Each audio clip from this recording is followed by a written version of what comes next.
আজ মহাদশমী, কাতল আনলাম 500 করে। এবার মাছ ভাজা হচ্ছে।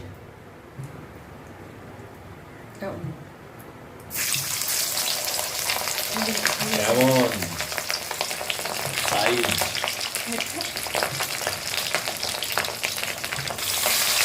আহা,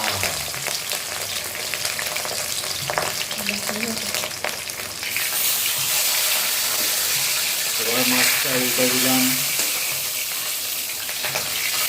কড়া করে ধুয়ে ভাজবো। আবার দুটো মাছ ছাড়লাম, তারপরে 500 টাকার কাতলা কালিয়া। দুটো মাছ ভাজা হয়েছে, দেখতে পাচ্ছ বন্ধুরা, বেশ লাগছে কিন্তু। কি বলে, 4টে মাছ ভাজা করলাম। এবারে কাতলের ঝোল বানাবো। ঝোলের জন্য ইনগ্রেডিয়েন্টস: নাম্বার 1 পেঁয়াজ, লঙ্কা, রসুন, জিরে গুঁড়া অ্যান্ড টক দই। একটা মিশ্রণ বানালাম। This is the end product. Now comes the hardest part. কড়াইয়ে তেল গরম, মাছের তেলেই দিলাম সাদা জিরা, অ্যাড করছি শুকনো লঙ্কা। তেল গরম হয়ে গেছে,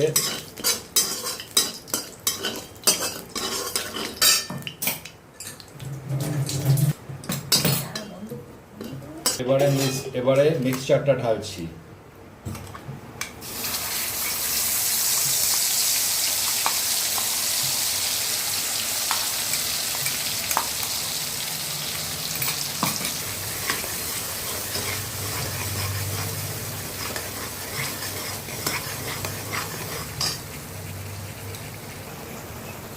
বেশি কষ্ট করে রান্না করা যাবে না, 2-4 মিনিটে রান্না খতম করতে হবে।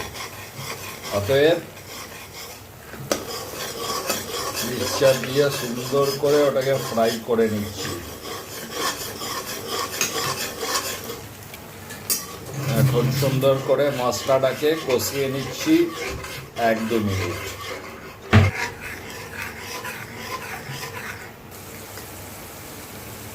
এবারে দিচ্ছি কাশ্মীরি লঙ্কার গুঁড়ো,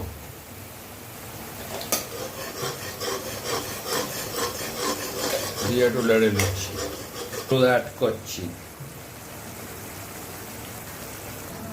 কষাচ্ছি। এবারে অ্যাড করছি একটু লবণ।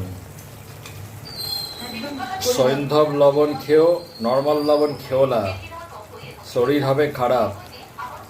ভালো করে কষাচ্ছি। দেখতে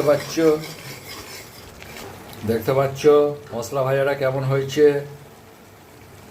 তেল ছাড়তে শুরু করেছে, মশলা প্রায় রেডি।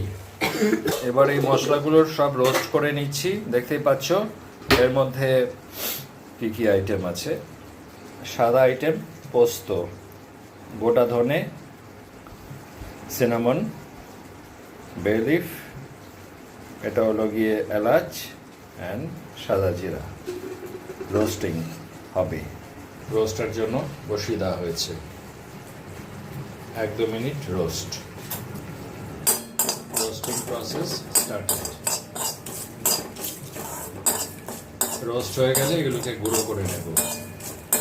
এইদিকে জল দিয়ে মশলাটা একটু কষিয়ে নেওয়া হচ্ছে, গুঁড়ো মশলাটা এরপরে দেব। এইদিকে আমার 4টে মাছ ভাজা রেডি, এগুলো ঝোলে ছাড়া হবে। মশলার মধ্যে জয়িত্রী অ্যাড করা হলো, 1 পিস অফ জয়িত্রী। রোস্ট হয়ে গেলে গুঁড়ো করে নেব, তারপর ঝোলে ওটা অ্যাড করে মাছটা ছেড়ে দেব। ঝোল রেডি, এর মধ্যে মাছগুলোকে ছাড়া হচ্ছে, মশলা পরে অ্যাড করা হবে। আরেকটা জায়গায় কাসুরি মেথি রোস্টিং হচ্ছে।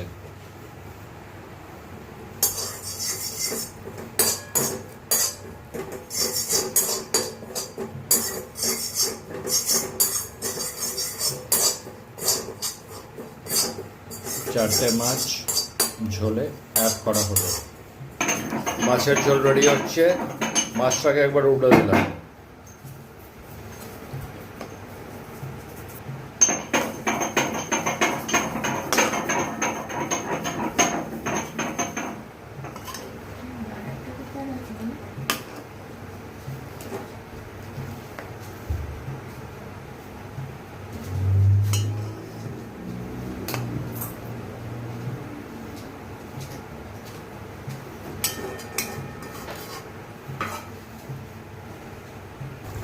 High heat boil for 1 minute. মশলা অ্যাড করলাম গুঁড়ো করা। অ্যাড করা হলো কসুরি মেথি। এবার 1 মিনিট জিনিসটাকে নাড়ানো হলো।